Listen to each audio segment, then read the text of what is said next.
Well, welcome back, and what a delight. And one of my favorite people to talk to, Meeke Addison's with us today. She's the Director of Communications for Urban Family Talk, a division of the American Family Association. And again, AFA.net is a must website, one of the most resourceful websites out there on a lot of the key issues, and we have a lot to talk to her about today. How you doing there, Meeke? Oh, Perry, it is so great to be with you. I'm doing well. How are you? Fine. How are all 15 of your kids? Excuse me, 5. Give us time, Perry. Give us time. No, baby number 5 is due next month, and so we are eagerly awaiting his arrival. We are very excited. Well, congratulations. Can't wait. Good to see you. Well, a lot to talk about. What a sad, sad ruling by the Supreme Court, 5-3 on Monday, striking down the Texas abortion clinic laws. How big of a blow is this to the pro-life movement? Well, you know, I would say bigger than the actions that will now result. We're talking about more babies dying. What we're talking about really are the implications that you have a court who says it doesn't matter what this state decided was in the best interests of its residents. It doesn't matter, what this state chose to do to protect women. Because let's keep in mind that when we talk about abortion, we talk about women's health and we talk about protecting women. And so Texas back in 2013 said, well, you know what? We think we need to protect women by ensuring that when they go to have abortion procedures, they are essentially in a medical facility that is up to today's standards by any surgical facility standards, right? That the doctor who is performing the abortion has admitting privileges within a 30-mile radius, just sort of the basic things that you would expect someone undergoing a surgical procedure, all right? You would expect that in any other facility. And so the fact that Texas has been told, no, you don't have the right to protect women. This is sort of an existence of contradiction. I mean, you don't even have to say a word to see that the contradiction is overwhelming. Here we are constantly told that abortion is, protecting women's health, because Lord knows having a baby or being pregnant negatively affects your health. So we need to protect women by ensuring that they get to take the lives of their children. And now we're being told that when you want the same types of provisions in place for someone who is going to have a tooth extracted or something like that, an outpatient, whatever, you're told that is you're trying to stop a person's constitutional right, which, by the way, we could talk about this later, Perry, but that's why we're in trouble. We're in trouble because it was decided in this country that women have the constitutional right to kill their children. That's why we're here. All right. So there's a bigger picture here, Meeke, and you certainly see it as well, and that is the spirit of this country, that the court would look past a state's rights and would not look into the specifics that you just mentioned, but looked at it strictly as a restriction on abortion. Something has happened to the soul of our country that even with a bill proposed as obvious as this one, as safe as this one, would be overstepped. Something's wrong here. Something is terribly wrong. And let's keep in mind, too, let's remind your viewers, Perry, of what happened in 2013. If you go back to the time of this law in Texas being enacted, and you go back to the time of what was happening in our country, 2013 was the year of Kermit Gosnell. 2013 was the year of the curtain being pulled back on what investigators called the House of Horrors. So think about this, you have an abortion provider in Philadelphia who is making $1.8 million a year. And for 30 years, he has had gruesome practices. It has not been regulated. And it had been 15 years since Pennsylvania had even inspected his clinic. In fact, he was employing teenagers. His wife, who was a cosmetologist, was assisting with abortions. You had people who, as prosecutors described them, were working with him. They were as desperate as the clients who were seeking out the abortions. And we know what happened, although mainstream media didn't want to cover it. We know what happened with 72-year-old Kermit Gosnell, who was held responsible for the murder of 3 babies. Of course, we know all of the babies were murdered. He only was only held responsible for 3 of them. But the point that I'm making is this. So you have the state of Texas, and then you have other states who want to follow suit and saying, you know what? We don't want to have houses of horror in our state. We want to protect women. If we are really concerned about the health of women, then we should have laws in place to protect them at a very basic level. What our country said yesterday, what our justices said yesterday is that's ludicrous. They rejected that. They said, essentially, we are fine with tearing open a woman's womb, ripping a baby from her womb, and sending her home with pain meds, pamphlets, and sanitary napkins, basically, because there may be bleeding.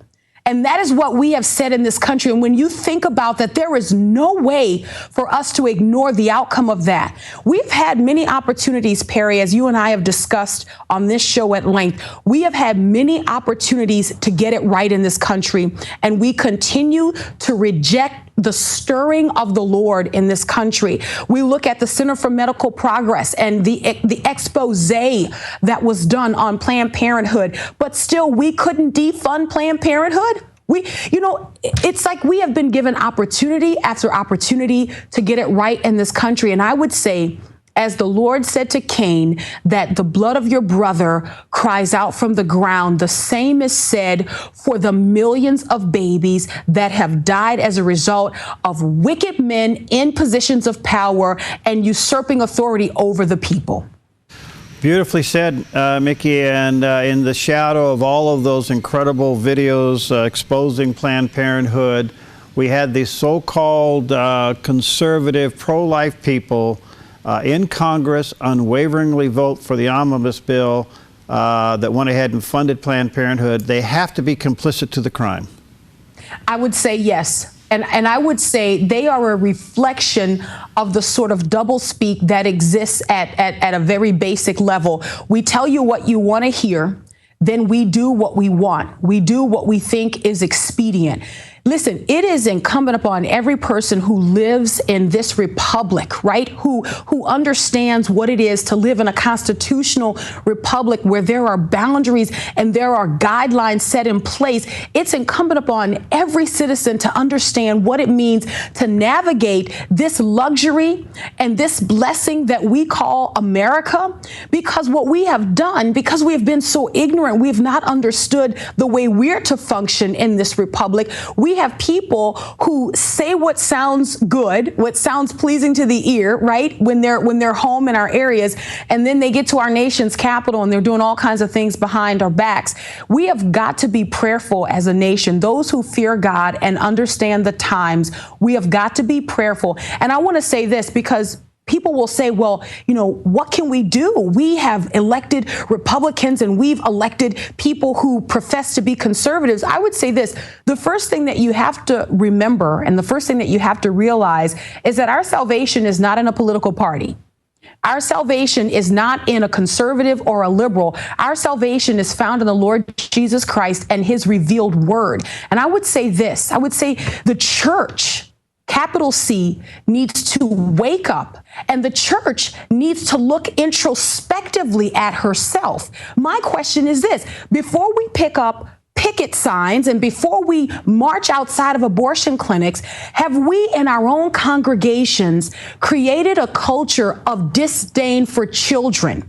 If you look at the heart and the attitude behind abortion, it is a crime of convenience. We just don't want to be, as our president put it, punished with a baby.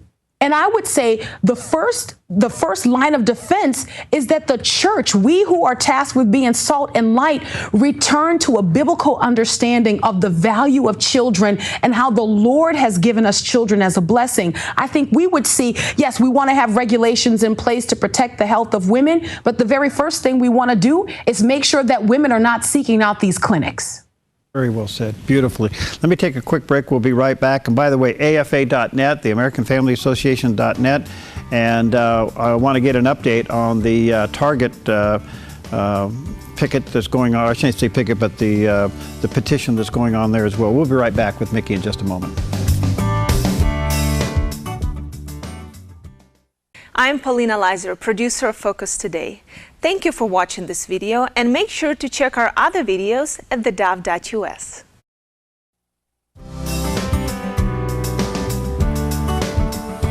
Welcome back, and what a delight and an honor to have with us our good friend Meeke Addison. She is the Director of Communications for the Urban Family Talk, a division of the American Family Association, a resource and an organization that just does marvelous work, and their website is a must for you to constantly visit and support what they do, afa.net. And talking about the ruling from the Supreme Court yesterday striking down the Texan abortion law, which would have been HB 2. Of course, the legislature in Texas, Mickey, is pretty upset with all of this. Do they have any kind of an alternative here, or is this done? Well, as we learn from Ruth Bader Ginsburg and her adding to the majority opinion, it appears that the signal has been sent not only to Texas, but to other states that if you try to implement any law that's going to make it more difficult for a woman to get an abortion, we're going to smack it back down to you, that we're not going to uphold it. So, you know, I think that there should be lots of outrage, but I think what usually happens in a situation like this is you have a collective sigh, Perry, where people try to regroup. I think the pro-life movement will now try to regroup. But can I say this? I think this is when we get in trouble, when we think in terms of political wins and losses. You know, we sort of, you know, we're ticking off our wins. And so what we experience is we say thousands of babies' lives were spared. And yes, we should rejoice in that. But what we really should be working nonstop to do is to give people in tandem, a firm understanding of how our country works and how it is laid out. But we should also be giving them a clear picture and a clear understanding of the gospel. So when we have what would be considered cultural losses such as these, the wins and the gains that we have made are eternal, in that people come to the knowledge of Jesus Christ, that you have women who, even though they have access to abortion and it's unrestricted, they are choosing not to have abortions because they understand the sanctity and the dignity of life. They understand the imago Dei, to be made in the image of God. And that's why our work has got to be two-pronged. We've got to look at what's happening culturally, but we've also got to prayerfully labor behind the scenes to affect people's spiritual walks. And that's when we're really going to see gains being made in this country. Very well said. Beautifully said, Mickey. You know, it's kind of interesting. The pushback we're seeing in this election cycle is very interesting, especially what happened in the UK. It seems to be the people versus politicians around the world. In other words, we're against the establishment that we put into place that still do these kinds of laws and pass these kinds of decisions. Isn't it interesting that it seems that the electorate wants to obey the law and the government, and the government doesn't? Yeah, it is, which actually points to the case that you're making, and that I think many Americans, and you would see citizens even around the world, the case that they're making is that these people who present themselves as so enlightened, and they are the elite, and they know what's right for us. You know, I like to say as the common villagers, it really shows that they don't. It really shows that they are wicked, and they are in positions of power, and they are forcing upon people wickedness like we have not seen before. And that's what we're experiencing right now, because you're right. Whenever it's, you know, it's left up to the people, we reject wickedness, which actually says a lot about the moral fabric of this country. But when we look at politicians and we look at those who, interestingly enough, we have elected, they make choices that point to a wickedness that is egregious in this country. Well, I just find it interesting because even Harvard professors are saying from their research, what keeps us the country that we are is the faith part of our country. Faith teaches you to be moral and to obey the law. And if the majority of the people want to obey the law, but the establishment and those high elite people don't, we're in a real conflict. And it seems to me we could see a change, which, by the way, Mickey, whether you like or don't like Trump, he could appoint, he's going to appoint, or somebody's going to appoint the next justice on the Supreme Court, and possibly two more. I mean, we could swing the court to the right if it's got the right person. That is exactly right. And I will say this, whatever feelings are and whatever you're looking at. And I know, and we have talked, oh my goodness, so many people, Perry, who are uncomfortable with this idea, you know, and even maybe the analogy of it is problematic, the lesser of two evils and all of this. And listen, I understand where people are, but I think that this is the time that you need to be informed and you need to understand that it's come down, for all intents and purposes, it's come down to two possibilities. And Hillary Clinton already said that the next president has got to ensure that women's rights in this country, are their reproductive rights, are protected. I mean, what is that code for? Not only is she going to appoint justices who will be liberal, and think about that affecting this country for the next 40, 50, 60 years, right? But she's going to double down on the fact that she has said on record that whenever your religious convictions come into conflict with public policy, your religious convictions have to change. Now, you think about that. So many people are talking about, oh, we just don't know. I mean, you know, Trump's a wild card and we don't know what we're dealing with. But what do you do on the other side when someone has said, here's what I'm going to do? Here is where I stand. You know, I would say that, you know, yes, there are no easy choices, but I think that there are some choices that are easier than others. That's my personal opinion. All right, give us an update on Target. What's happening there? Well, we continue to put the gas down, put the pedal down on Target, because Target is not going to run back its policy that is destructive and dangerous to women. We have over 1.3 million signers of the petition to boycott Target. We know that people are not shopping at Target. The numbers are bearing this out, while Target continues to double down. This points to the fact that this is ideology driven. This is not something that, you know, well, what do the consumers want? No, this is, we have a position and we're going to force this position upon the consumer, which, by the way, let me say this. You look at states like Texas, you look at Massachusetts, and there's another one that I'm forgetting, but you already have instances where men have been filming young girls as they change in fitting rooms. Now, when we launched this boycott, we said, this is dangerous. This is not about being homophobic or transphobic, whatever that is, and all of the things that were stated. This is about common sense protection for women, for children, for the elderly who would go into Target's bathrooms and fitting rooms and be confronted by a pervert who would take advantage of the fact that all he's got to do is just walk in. Well, we're already seeing this happen. We're seeing teenage girls who are having to confront men who are putting their cell phones under and above stalls to record them as they're trying on clothes. So what we're saying is, we warned you, we asked you to run this policy back, and you have refused. So we continue to call on people with common sense to boycott Target. By the way, let's not forget that the one that ran off Salvation Army during the Christmas season, they wouldn't allow that. They have a very anti-vets policy. Mm-hmm. Something has happened to the hierarchy of this country that clearly is agenda-driven. So I think we just ought to avoid it. There's plenty of other options to go to. That's right. You know, because what we don't want is, we don't want people to sign a petition and then continue to shop there. We want them to look at the whole picture. Yeah, it's great to sign the petition. It's great to be able to take that back to Target, which, by the way, we're going to revisit this. We are headed towards 2 million. That's what we want to do. And we're going to go back to Target and say, listen, 2 million people are saying they're not going to shop at your store. But you make some great points there, Perry, because this has been a slow decline. If you look at Target and you look at what they value, about 2 Christmases ago, you had Target saying, you know what, we're going to remove the labels of girl toys and boy toys in our store. We're just going to have toys, and people can just come and get whatever they. So you already saw them starting to try to blur the line as we talk about, there are 2 sexes, okay? There's male and there's female, and there is no give on this for the believer. And I've talked about this before. If you give on this, you may as well give on the account of the fall. You may as well give on the need for a savior, and you may as well give on the gospel. So there's no give on this, but you see retailers and corporations like Target pushing back on the American people. It's almost sort of like this, Well, I dare you to have an opinion because you need us. And the fact is you don't. And I believe that people, when they stand up and they take action, it sends a clear signal that you are not going to be bullied.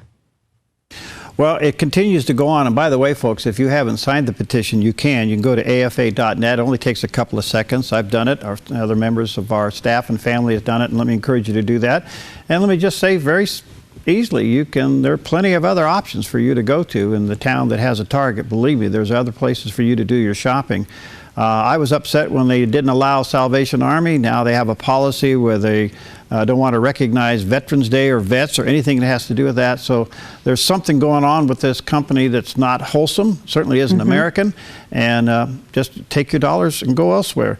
Well, Meeke, with about 2 minutes that I have left, give us your thoughts on where do we go now with the life issue? Well, I would say the first thing that we have to do is we have to be aware that we are not wrestling against flesh and blood. We have to be aware that this spirit of murder, this culture of death in our country is more sinister than just a spirit of murder, a culture of death, because it's a culture of death that's connected to money. So if you think about it, you look at the book of Acts, you look at Paul and Silas coming under attack. The reason they're jailed and sang hymns at midnight was because they cast this spirit out of this girl who was making money for her owners, right? This spirit of divination, and the uproar was great. So when we are trying to attack abortion in this country at a very basic spiritual level, we are coming against something that's making money for people, and they're making money off of killing babies. So we have got to be prayerful. We've got to be consistent in holding the line. We cannot bend a knee to Baal, but we've got to realize that we're not coming up against Planned Parenthood. We're not coming up against liberal justices. We are coming up against demonic principalities, spirits that are at work in this country, and there's money connected to it. Boy, the only thing I can say is amen. Beautifully said.